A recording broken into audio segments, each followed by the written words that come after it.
സ്ത്രീകളിൽ അവരുടെ അവകാശങ്ങളെക്കുറിച്ചുള്ള ബോധവൽക്കരണം അനിവാര്യമായ കാലഘട്ടമാണിതെന്ന് ഹൈക്കോടതി അഭിഭാഷക അഡ്വക്കേറ്റ് ഫിദ നവാസ് പറഞ്ഞു.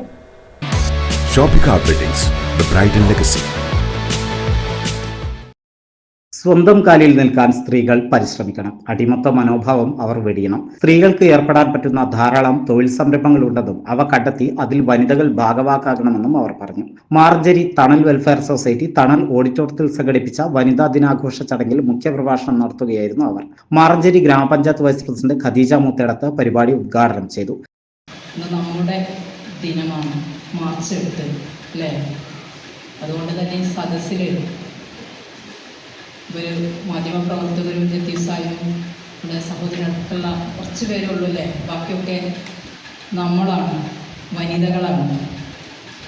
ഇന്ന് അന്താരാഷ്ട്ര വനിതാ ദിനമാണ് മാർച്ച് 8. എല്ലാ വർഷവും തണൽ ഇങ്ങനെ ഒരു വേദി ഒരുക്കി തരാറുണ്ട് എന്നാണ് എനിക്ക് മനസ്സിലാവുന്നത്. ഞാനും പല വർഷങ്ങളിലും പങ്കെടുത്തിട്ടുണ്ട്. അപ്പോൾ നിങ്ങളെല്ലാവരെയും ചേർത്ത് പിടിക്കുന്നതിന് വേണ്ടി തണൽ ഇന്നും ആ ഒരു ദിവസം മറക്കാതെ എല്ലാവരെയും ഇങ്ങോട്ട് വിളിച്ചു വരുത്തിയിരിക്കുകയാണ്. 1975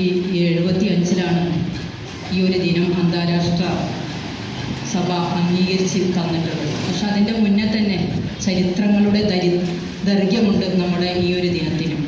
1857 തണൽ സെക്രട്ടറി അബ്ദുൽ ലത്തീഫ് അധ്യക്ഷത വഹിച്ചു. വിമൻ ജസ്റ്റിസ് മൂവ്മെന്റ് പ്രതിനിധി MM ഖദീജ സമാപന പ്രസംഗം നിർവഹിച്ചു. വിവിധ സംരംഭങ്ങൾ നടത്തുന്ന തണൽ അംഗങ്ങളെയും 70 വയസ്സ് കഴിഞ്ഞ അംഗങ്ങളെയും പഞ്ചായത്ത് വൈസ് പ്രസിഡന്റ് ഖദീജ മുത്തേടത്ത് ആദരിച്ചു. സുഹറാബി സ്വാഗതവും മുബാറക് മാസ്റ്റർ നന്ദിയും പറഞ്ഞു.